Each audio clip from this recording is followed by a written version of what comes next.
I do what I do or why I'm here or why I started, because I am, if you didn't know, the founder and the director of Redeem and Restore Center. And no, this was not my plan, never a dream, oh, I want to run a nonprofit. No, never thought of it. But it is the journey that God has led me on, and I will tell you that I'm very thankful and I'm very blessed by what I get to do.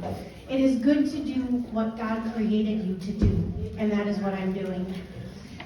So, a little bit of my story that brought me here. So for many years, I was just the only child. I was the product of a divorced household with only my 17-year-old mother present after a very few months of my life, since my biological father was very abusive.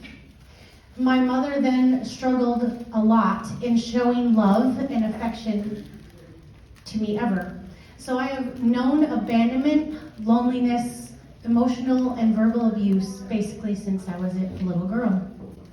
When I was in 5th grade, life began to change in many good and bad ways. The worst, unfortunately, was when an older boy began to sexually abuse me. And over the years, so did a handful of others. And I told no one. It took me years to work through that damage and the shame I felt because of choices that I made, things that I allowed. So I have also known sexual abuse and carried the weight of shame. But all of us have had tragedies, traumas, because that's life, right? People hurt people, things happen. Maybe you can relate to some of the details of my story or not. Maybe yours are even worse. But no matter what, we all have choices to make. Choices to process and heal, or choose to just survive. The hard work in healing is so worth it. And as long as you have breath, there is time.